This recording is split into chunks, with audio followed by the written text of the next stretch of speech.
I remember saying to myself, man, how much do I love radio? I can't wait to be on the air. When is my next gig? And I was saying this as a sperm. You have to understand, I was broadcasting from my mother's womb. Those weren't kicks she was feeling. That was me going like, is this thing on yet?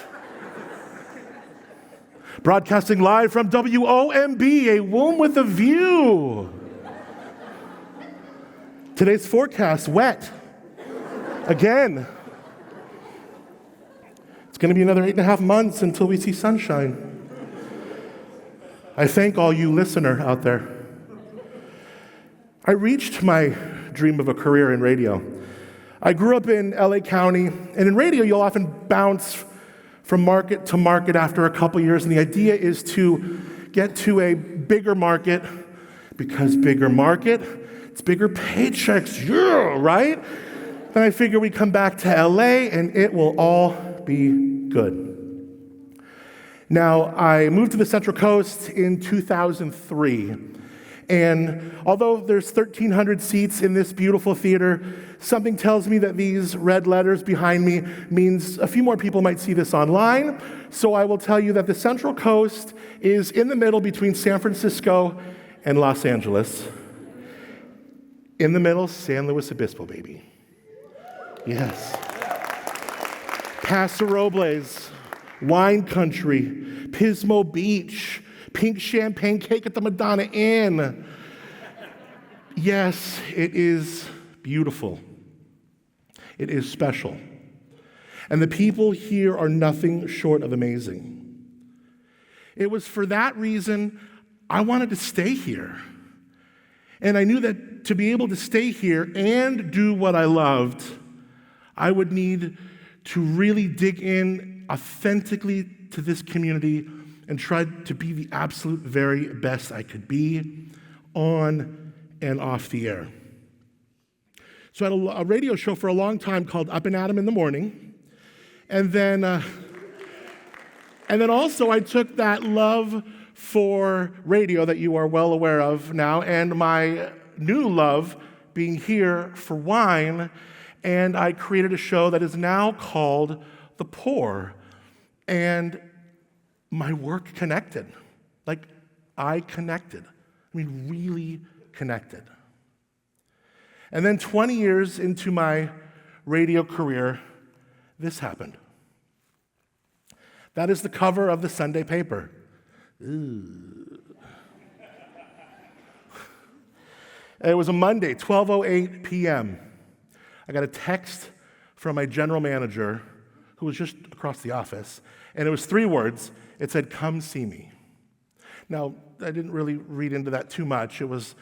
I talked to her about advertising things, about programming things, about event things. So I walked over to her office and then saw a regional manager there who we would see from time to time. But doing morning radio as long as I had, you begin to think like, did I say anything on the radio today? Like, did I piss that vegan woman off again? Like, I don't know.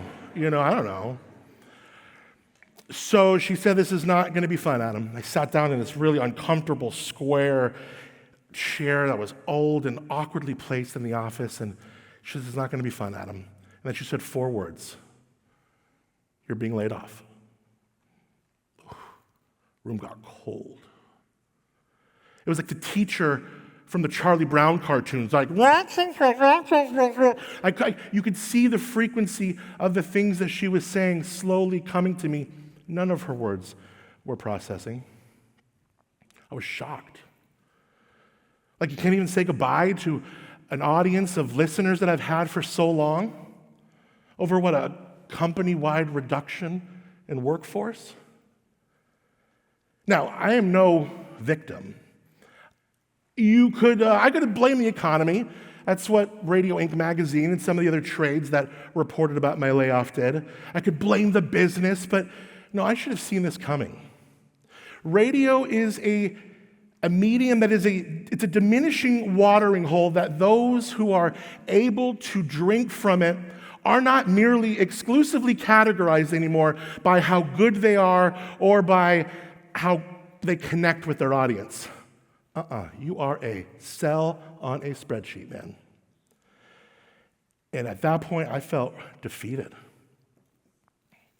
I did not feel determined. A friend of mine told me, Adam, you have never been freer than you are right now with the experience that you have right now. I thought, that is so true. That is good. That was fuel for me. See, determination it's not what you reach. It's the now. It's the journey. I had a program director tell me, the only reason anybody wants anything to do with you isn't because you're Adam Montiel. It's because of fill in the name of the company. That was fuel for me. I knew he was wrong. And now I'm proving it. 6 Mondays after I was laid off, I did what I know how to do. I started Up and Adam in the Morning, Up and Adam, a daily podcast. And the podcast splashed at number 36 on the U.S. charts for daily news shows. I mean, above things like CNN Daily, PBS NewsHour. I was floored. I have advertisers, people that followed me over. I have a more engaged listening audience now than I did on terrestrial radio. I have a crowd-funded billboard for my show going up on the side of the 101 next week.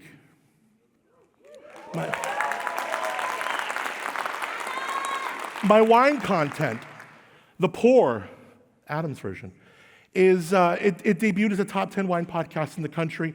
That, along with my other wine podcast that I started during the pandemic, Where Wine Takes You, a Paso wine podcast. I had 2 top 10 wine podcasts in the nation that week. Now, I am you. I'm not I don't have a whole lot of, I didn't come from this group of people where I've done something amazing and courageous. I don't have Emmys. I don't go around touring and people are clamoring for the wisdom I have. I'm you. There's so many stories. It's so interesting the way that this is all panned out. Determination really is it's a muscle. It's a muscle that you flex and that you stress, and that it will prove what it means to you and what it has when you need it if you flex that muscle. I was backstage, and all the speakers here are just so kind and nice and smart, and the creators, the organizers are just awesome. And I'm just around these people. They're all like fit and ripped and jacked, and I'm just like, I feel like this heavy guy that's got to go out here and talk about determination. I felt like a sham. I really struggled with that. I don't know about you, but I'm always constantly dealing with an inner dialogue. And a friend of mine calls it his roommate, and I think that's so clever. They're always there, whether you want them to be or not, for better or for worse. And like a roommate, if yours is anything like mine, your inner dialogue roommate, it lives rent-free up here. Determination is a muscle. It is so often something will happen to us, and what do we say? We go, why me? It's so easy to fall into feeling sorry for ourselves. Trauma dumping is a huge thing right now. What if I told you that there was a powerful way you could reframe that question, and instead of saying, why me, you said, what now?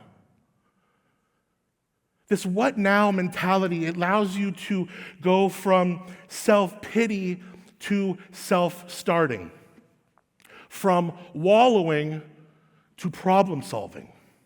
It allows you to take these circumstances that are happening around you, many of which you probably have no control, and to get some. Another thing I like about avoiding a why me mentality is it cultivates resilience.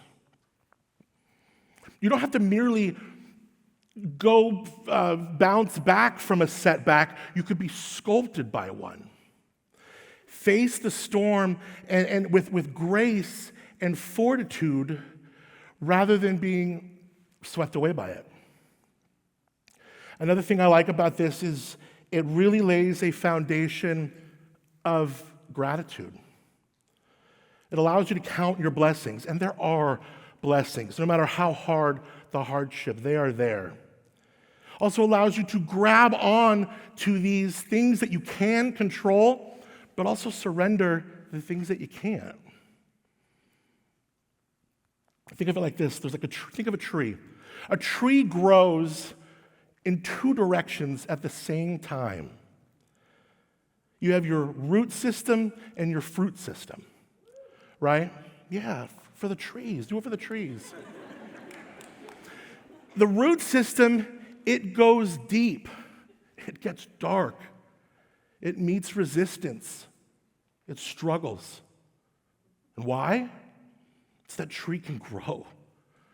So that what we see above ground, that tree's journey, that destination, that determination that the tree has is going towards the light. The whole reason that that root system is the way that it is so that that tree can weather, can be prepared and ready for anything it encounters as it's chasing the sun. How is your root system? How is your determination muscle? Are you willing to go dead on and face something no matter how dark it is? No matter what type of resistance you're going to get, because you know the journey will be that much better for you and that much more special as you chase the sun. My hope for you is that any aspect of your life that needs that determination muscle flexed, it is ready to be sculpted for the extraordinary, whether you know what that is yet or not. You know, in my life so far, I have learned this, and that is, it doesn't pan out always the way you expect it to. Determination is embracing that, all of it. It's relishing in the good. It is being shaped by the bad. And you know what you are working towards, what you love, what you need, what you want, what you dream. And my question is, what now? Thank you.